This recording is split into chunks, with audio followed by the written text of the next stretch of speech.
NSR news కి స్వాగతం.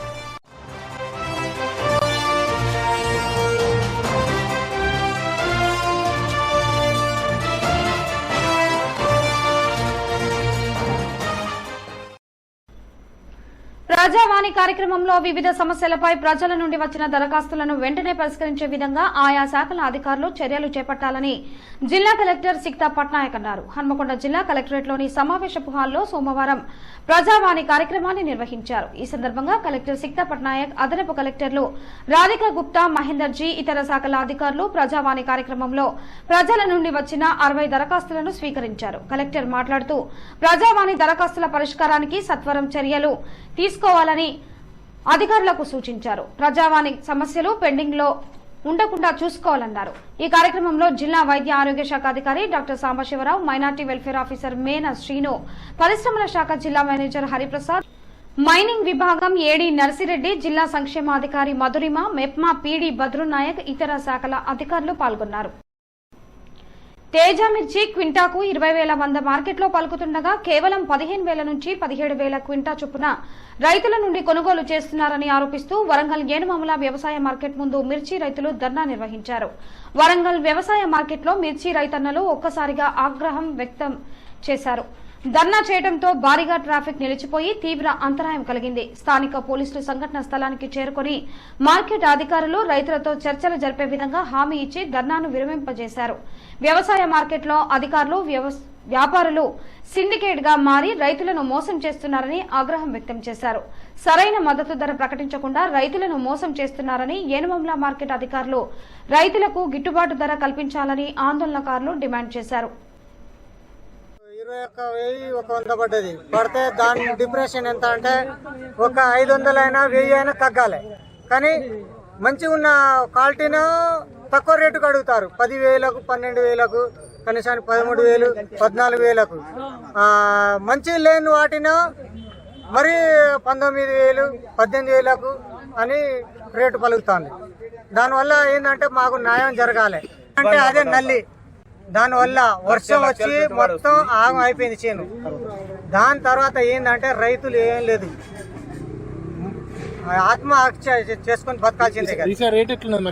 ఈడ రేటు అంటే ఇప్పుడు పలుకుతుందంటే 14, 12, 13. ఎంత వస్తే గిట్టుబాటు అవుతుంది? గిట్టుబాటు అయితే మాకు దానికి ఎంత అంటే అప్పుడు మన 2-3 రోజుల కింద నడిచిన రేటు 23,000, 24,000 పోయింది కదా. కనీసానికి 21 అయినా 2 అయినా పలకాలి, అయితేనే రైతులకు గిట్టుబాటు. లేదంటే అది ఇక సమస్య కాదు. సిండికేట్ ఏం చేస్తారంటే జెండా పాట ఒకటి వేసిరన్న, సరే ఒకటి 20,000 కొంద పోయింది, సరే ఓకే 20,000 కొంద పోయింది. దానికి ఎంత ఏం చేయాలంటే 500, 1,000 రూపాయల కోత వేస్తే అది వేరు. అట్లా వేయకుండా 1,000 వేసుకుంటే పోతారన్న. కనీసానికి 8,000 తక్కువ చేస్తారు. 20,000కి 8,000 అంటే ఏంటి? 12,000 కింట, 13,000 కింట అయితే రైతులు ఎడబస్తారన్న. ఇవాళ ఒక ట్రిప్స్ వస్తే ఒక్కసారి ఎక్స్పోనస్ గ్రాస్ అవి కొడితే 2,500, 2,000 అవుతుంది. ఒక్క రోజుకు, ఒక ఎకరానికి ఒక డోసుకు. అది వారానికి ఒక 3 సార్లు కొట్టాలి. మాకు ఎంత అవుతుందన్న? ఒక వారానికి 10,000 ఖర్చు వస్తుంది. అట్లా మీ రైతులు ఎట్లా బతకాలి చెప్పన్న? అందువల్ల మాకు 20,000 పైకి రావాలి రేటు. 25,000, 23,000 ఇట్లా ఉంటే సార్ మాకు ఓకే, లేకపోతే రైతులు బతకలేమన్నా. కానీ 1,000 తగ్గిస్తే ఎట్లా బతకరు సార్ రైతు? దానివల్ల మేము డిమాండ్ చేస్తాం. అధికారులకు చెప్పాము, అందరికీ చెప్పాము సార్, ఎవరు స్పందించలేరు. సరే ఇటు రాండి మాట్లాడదామన్నారు, ఇక్కడికి వచ్చేసినాం. మరి మాట్లాడదామంటారు, వాళ్ళు ఏం చేస్తారో చూద్దాం, వెయిట్ చేస్తాం. ఇక్కడ వెయిటింగ్ చేయన్నారు, చేస్తాం సార్. అది మా డిమాండ్. రాష్ట్ర ప్రభుత్వం ప్రతిష్టాత్మకంగా నిర్వహించిన ప్రజాపాలన కార్యక్రమంలో అభయ హస్తానికి చివరి రోజు ఓ గ్రామంలో శివుడి పేరిట దరఖాస్తు రావడం చర్చనీయాంశంగా మారింది.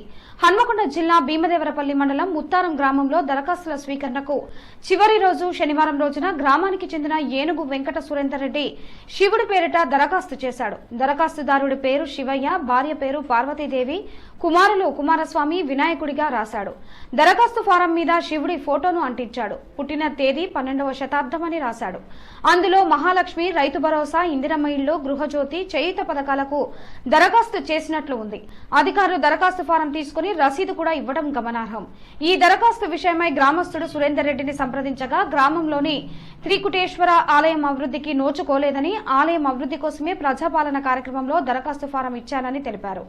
ఎవరి ప్రోద్బలం దుర్బలం దురుద్దేశం కానీ లేవని సొంత లాభాపేక్ష కోసం కాకుండా దేవాలయ అభివృద్ధి కోసమే దరఖాస్తు చేశానని వెల్లడించారు. ఇక అధికారులు ప్రభుత్వం ఈ దరఖాస్తును ఏ విధంగా పరిగణలోకి తీసుకుంటుందో వేచి చూడాలి. త్రికుటేశ్వర ఆలయానికి అధ్యక్షునిగా వ్యవహరిస్తున్నా. ఆ త్రికుటేశ్వర ఆలయంలో రూమ్ లేనందున పురోహితునికి రూమ్ అడగడానికి ఉద్దేశంతో ప్రజా పంపిణీ వ్యవస్థలో ఒక ఇల్లు కొరకు దరఖాస్తు ఇవ్వడం జరిగింది. ఫామ్లో మాకు 12వ శతాబ్దంలో కాకతీయులప్పుడు ఇక్కడ విగ్రహాన్ని ఏర్పాటు చేసింది కాబట్టి వారి డేట్ ఆఫ్ బర్త్ ఫామ్లో శివుడు అని రాశాను. వారి భార్య పార్వతి, కుమారుడు కుమారస్వామి వినాయకుడు అని రాశాము. కరెంటు బిల్లు కూడా పెట్టినాం. దానికి వేరే ఇందులో ఎటువంటి లాభాపేక్ష కానీ వేరే ఉద్దేశం కానీ లేదు. కేవలం మా గుడికి డెవలప్మెంట్ కొరకు మాత్రమే పెట్టినాం. నేను సొంతంగా చేసిన ఎటువంటి అధికారులకు ఈ అప్లికేషన్తో సంబంధం లేదు. నేను స్వతహా చేశాను. ఏ అధికారుల పోస్ట్ కానీ ఎవరిది కానీ లేనందున ఏమైనా జరిగినా నేనే పూర్తిగా బాధ్యత. వరంగల్, నల్గొండ, ఖమ్మం ఎమ్మెల్సీ అభ్యర్థిగా తనను గెలిపించాలని బక్కా జడ్సన్ కోరారు. హన్మకొండలోని ప్రెస్ క్లబ్ లో ఏర్పాటు చేసిన విలేకరుల సమావేశంలో బక్కా జడ్సన్ మాట్లాడుతూ తెలంగాణ ప్రభుత్వం చేసిన అవకతవకలన్నీ కూడా బయటపెట్టడం జరిగిందని, సుమారుగా 150 కేసులు పెట్టి టీఆర్ఎస్ ప్రభుత్వం యొక్క అన్యాయాలను, అక్రమాలను ప్రజలకు ఏర్పాటు చేయడం వల్లనే కాంగ్రెస్ పార్టీ అధికారంలోకి వచ్చిందని, తాను నిత్యం ప్రజల కోసం పోరాడుతూ ప్రజల మధ్య ఉండే వ్యక్తిని కనుక తనకు కాంగ్రెస్ పార్టీ ఎమ్మెల్సీ టికెట్ ఇచ్చిందని, కనుక పట్టభద్రులు అందరూ కూడా తమ అమూల్యమైన ఓటును తనకు వేసి గెలిపించాలని బక్కా జడ్సన్ తెలిపారు. ఈ విలేకరుల సమావేశంలో బక్కా జడ్సన్ తో పాటుగా కాంగ్రెస్ నాయకులు పాల్గొన్నారు. వచ్చే వరంగల్, ఖమ్మం, నల్గొండ గ్రాడ్యుయేట్స్ ఎమ్మెల్సీ స్థానం ఖాళీ కావడంతో నేను దానికి పోటీ చేయడానికి ఇదివరకే ఖమ్మం, నల్గొండ పూర్తి స్థాయిలో పర్యటించి అక్కడ కొంచెం ప్రచారం కూడా మొదలుపెట్టి వరంగల్లో కొన్ని ప్రాంతాలలో పర్యటించడం జరిగింది. మరి ముఖ్యంగా ఖమ్మం, నల్గొండలో వచ్చినటువంటి ప్రతిస్పందనతోని ఈరోజు ఎమ్మెల్సీ పోటీ చేయడానికి ఖచ్చితంగా విజయం సాధిస్తామనే ఉద్దేశంతో వరంగల్ బిడ్డగా ఈరోజు వరంగల్ ప్రజల ముందుకు వస్తుంది. కాజీపేట నా జన్మస్థానమైన ముందు నుండి విద్యార్థి దశ నుండి ఇవాటి వరకు క్రమశిక్షణ గల కాంగ్రెస్ పార్టీ కార్యకర్తగానే కొనసాగడం జరిగింది. ముఖ్యంగా వరంగల్, ఖమ్మం, నల్గొండ ప్రజలందరినీ విజ్ఞప్తి చేస్తున్నా, గ్రాడ్యుయేట్ ఎన్నికల్లో నా పూర్తి సహాయ సహకారాలు అందించాలి. నేను చెప్పిన అంశాలే కాదు, ఏ అంశమైనా సాల్వ్ చేసేంత వరకు నేను దోపిడీకి గురయ్యే వర్గం తరపున, దోపిడీ చేసే వర్గం పైన ఎప్పుడూ మీకు వెన్నుదండుగా ఉంటానని మీడియా ద్వారా తెలియజేస్తున్నాను. నగరంలో వివిధ ప్రాంతాల్లో కోతులు బీభత్సం సృష్టిస్తున్నాయి. వాటిని నియంత్రించేందుకు కార్పొరేషన్ అధికారులు కోతులు పట్టే వారిని తీసుకుని వచ్చి వారికి కాంట్రాక్ట్ ఇచ్చారు. దాంతో నగరంలోని పలు ప్రాంతాల్లో కోతులను వలవేసి బోన్లలో బంధించి అటవీ ప్రాంతమైన ఏటూరు నాగారం, పసరా వంటి ప్రాంతాల్లో వాటిని వదిలేలా ఏర్పాటు చేశారు.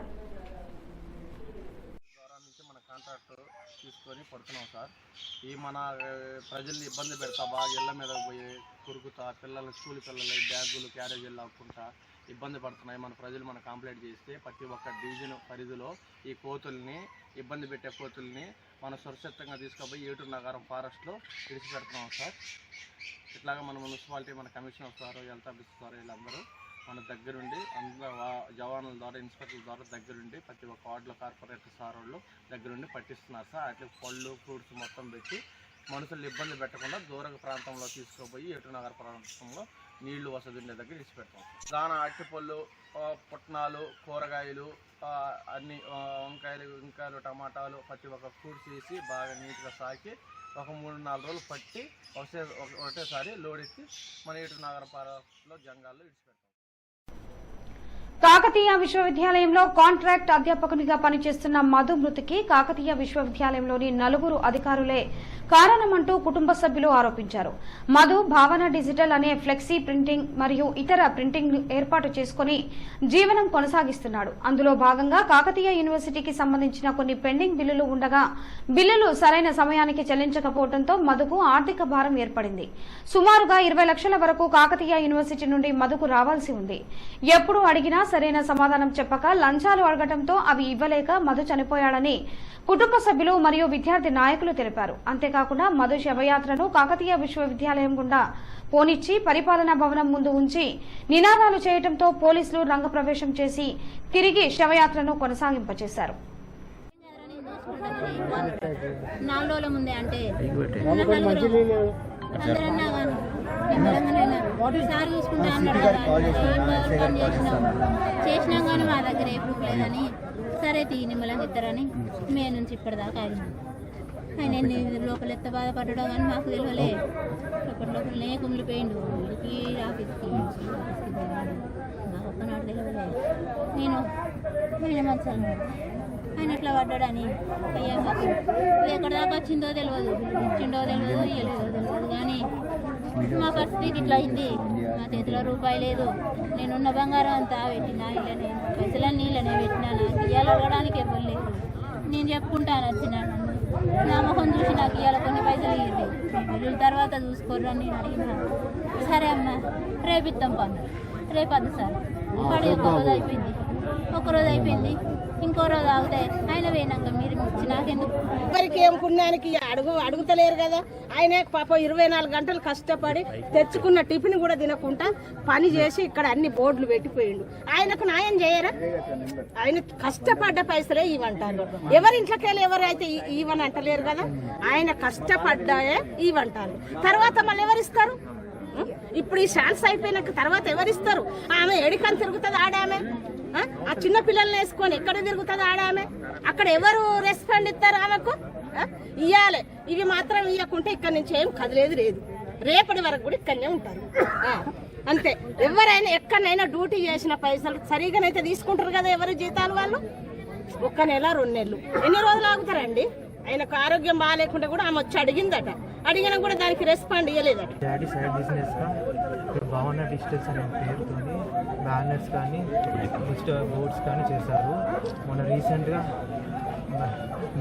మే నెలలో నాకు విజిట్ ఉందని చెప్తే డీసీ గారు మా డాడీకి మాట మీద ఇట్లా ఇచ్చారు, లైక్ బోర్డ్స్ మీరే చేయండి అని చెప్పేసి. అదే మాట మా డాడీ తీసుకొని ఇస్తే దాని తర్వాత అంతా అయిపోయింది. ₹1 కూడా అడ్వాన్స్ ఇవ్వలేదు. ఇప్పటికి కాస్త 7-8 మంత్స్ గడిచాయి. బట్ ఇప్పటివరకు ₹1 ఇవ్వలేదు. ఫైనాన్షియల్గా బాగా లోలో ఉన్నాము. యాక్చువల్గా మేము పెట్టిన ఇన్వెస్ట్మెంట్ కూడా వేరే వాళ్ళ దగ్గర నుంచి తీసుకొచ్చినాయి. యాక్చువల్గా వాళ్ళు పెట్టే ప్రెషర్ కారణంగా వీళ్ళు ఇవ్వకపోవడం కానీ అంత డాడీ ఓవర్ స్ట్రెస్ తీసుకున్నారు. అదేదో ముందే పేమెంట్ ఇస్తే ఇక్కడి వరకు రాకపోదు పరిస్థితి. మనిషి ప్రాణం అండి అది. ప్రధానంగా కోరుకునేది ఏంటి? న్యాయం జరగాలి. మా డబ్బులు మాకు ఇస్తే చాలండి. మేమేమి ఎక్కువ ఆశిస్తాం. మాకు రావాల్సిన డబ్బు మాకు ఇస్తే చాలు. ఏది విధమైన ఏమన్నా పిల్లలకు మన ఐడెంటిటీ కార్డ్స్ కానీ ఏదైనా ఫ్లెక్సీ షీట్స్ కానీ ఏదైనా కార్యక్రమాలు జరిగినా ఇలాంటివి జరిగినా కూడా మా మామగారి ద్వారా ఇక్కడ వర్క్స్ చేపించుకుంటున్నారు. అలాగనే మొన్న నాక్ సంబంధించింది గత ఏప్రిల్ నెలలో గత మార్చి నెలలో వర్క్స్ చేపించుకోవడం జరిగింది. దానికి గాను బిల్లులు ఒక ₹30 లక్షల పెండింగ్గా ఉంది. సో ఆ పెండింగ్ డబ్బుల గురించి మా మామగారు తీవ్ర మనోవేదనకు గురై తనకు పెరాలసిస్ అటాక్ అయి 2వ తారీఖు నాడు సాయంత్రం తీవ్రమైన పెరాలసిస్ అటాక్ అయి అలాగే కార్డియాక్ అరెస్ట్తో చనిపోవడం జరిగింది. ఈరోజు ఉదయం 9:20 కార్డియాక్ అరెస్ట్తో చనిపోవడం జరిగింది. మేము ఒక్కటే కోరుతున్నామండి, మా మామగారు రాత్రనగా పగలనగా నిద్రలు మానుకొని ఆహారం మానుకొని వాళ్ళు రాత్రి 10:30 వరకు కూడా మనకు వర్క్స్ చేయించుకొని బిల్స్ ఆపారు. ₹30 లక్షల బిల్లుల వరకు దాదాపు సుమారు ₹30 లక్షల బిల్లులు ఆపారు మాకు. తను అదే మనోవేదనకు గురై ఇప్పుడు తను చాలించారు. మేము ఒక్కటే కోరుకుంటున్నాం యూనివర్సిటీ గారిని, రిజిస్ట్రార్ గారితో ఫోన్లో మాట్లాడితే మాకు 48 అవర్స్ టైం ఇవ్వండి, మాకు నెల రోజులు టైం ఇవ్వండి అని మాట్లాడుతున్నారు శ్రీనివాస్ గారు, రిజిస్ట్రార్ గారు. సో మేము ఒక్కటే కోరుతున్నాం, ఇమీడియట్గా మా మామగారు ఏదైతే మాకు ఫండ్ రావాలో ఆ విధమైన ఆ ఫండ్ మాకు ఏదైతే రావాలో మాకు అది ఇప్పించండి, తన ఆత్మకు శాంతి కలిగించండి. ప్రజాపాలన కార్యక్రమంలో భాగంగా 8 రోజుల పాటు ప్రజల నుండి స్వీకరించిన దరఖాస్తులలో దరఖాస్తుదారులు సమర్పించిన వివరాలను పకడ్బందీగా కంప్యూటరీకరణ చేయాలని హన్మకొండ జిల్లా కలెక్టర్ సిక్తా పట్నాయక్ అన్నారు. బొల్లుకుంట సమీపంలోని వాగ్దేవి ఇంజనీరింగ్ కళాశాలలో ప్రజాపాలన దరఖాస్తుల కంప్యూటరీకరణ ప్రక్రియను సోమవారం కలెక్టర్ అధికారులతో కలిసి పరిశీలించారు. ఈ సందర్భంగా కలెక్టర్ సిక్తా పట్నాయక్ మాట్లాడుతూ సంక్షేమ పథకాలను అర్హులైన వారందరికీ అందించేందుకు ప్రభుత్వం ప్రజాపాలన కార్యక్రమాన్ని డిసెంబర్ 28 నుండి జనవరి 6వ తేదీ వరకు నిర్వహించిందన్నారు. జిల్లాలోని ప్రజల నుండి వచ్చిన దరఖాస్తులను కంప్యూటరీకరణ ప్రక్రియను చేపట్టినట్లు తెలిపారు. ఈ నెల 12వ తేదీ నాటికి దరఖాస్తు పత్రాల కంప్యూటరీకరణ పూర్తి చేయాలన్నారు. దరఖాస్తుదారుల వివరాలను నమోదు చేసేటప్పుడు ఎలాంటి తప్పులు దొరలకుండా అప్రమత్తంగా ఉండాలన్నారు.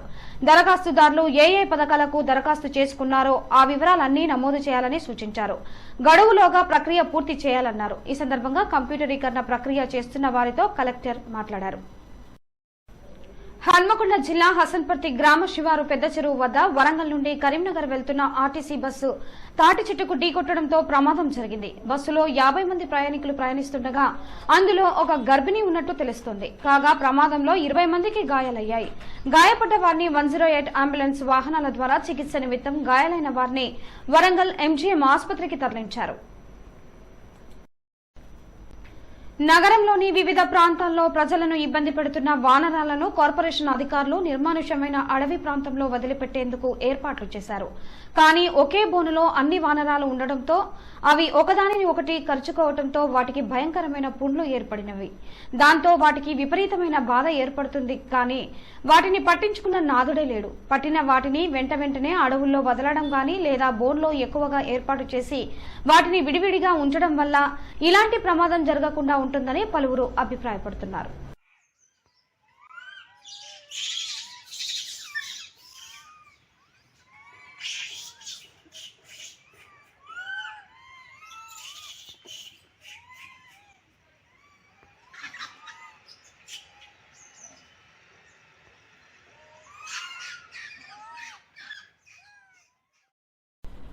రాజస్థాన్ లో కొందరు యువకులు ఓ కుక్క పిల్లకు మద్యం తాగించారు. ఓ గ్లాస్ లో మందు పోసి దాని ముందు పెట్టగా తాగేసింది.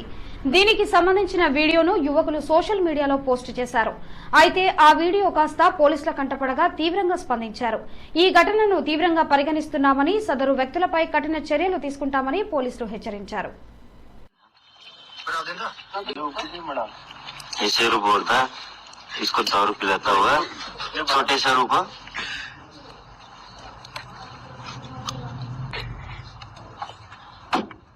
अभी आडो पड़े पेरा को लगाओ हे प्रभु हे जगन्नाथ दारो संदारो हुकुम भाई जी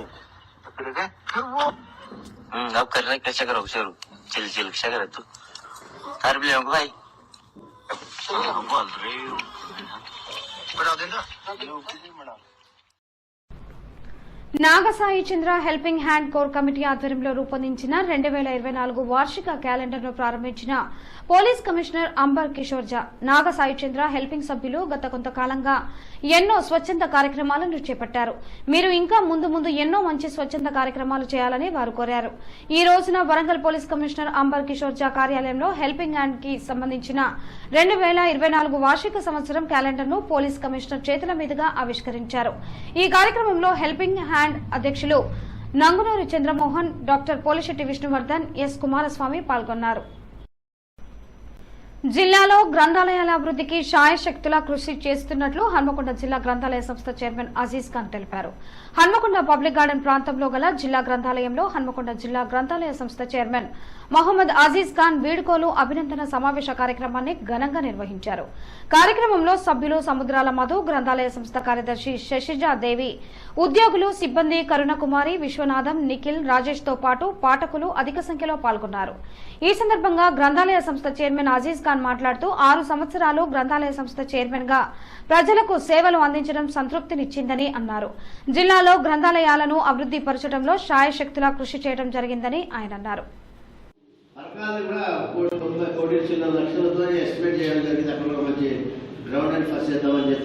అది కొంత జాప్యం హైదరాబాద్ కమిషన్ జాప్యం వల్ల కొంచెం ఆగిపోయింది. అది కూడా చేద్దామంటే ఈ సిరినెస్ అంతా రద్దు చేయడం జరిగింది. ఏదేమైనా కానీ ఒకవేళ చైర్మన్ ఉన్నా లేకున్నా ఎమ్మెల్యే అయినప్పుడు నా మిత్రుడు, వరదనపేట ఎమ్మెల్యే అయినప్పుడు నా బ్యాచ్మేట్, నా క్లాస్మేట్, ఇద్దరం కలిసి హాకీ ఆడి చిన్నప్పటికెళ్ళి 6వ తరగతి దోసుకోలేదు. పరకాల దగ్గర మీద ఉంటాడు, కొండమూరి నా క్లాస్మేట్. ఇలా చెప్పుకుంటే 4 ఎమ్మెల్యేలు ఇప్పుడు నా మిత్రుడు ఉన్నారు. ఎప్పుడు కూడా లేదు నేను చైర్మన్ ఉన్నా లేకున్నా ఎప్పుడు కూడా నాకు సహాయం కావాలనుకుంటే ఖచ్చితంగా నాకు ఫోన్ చేయండి. నేను వాళ్ళతో మాట్లాడి మీకు మీ డైరెక్టర్ ఆఫ్ లైబ్రరీస్ గారు కానీ కన్సర్న్ మినిస్టర్ గారు అని చెప్పేసి మీకు ఏ సదుపాయాలు చేయాలన్నా కానీ నేను ముందు. ఈ వార్తలు ఇంతతో సమాప్తం. నమస్కారం.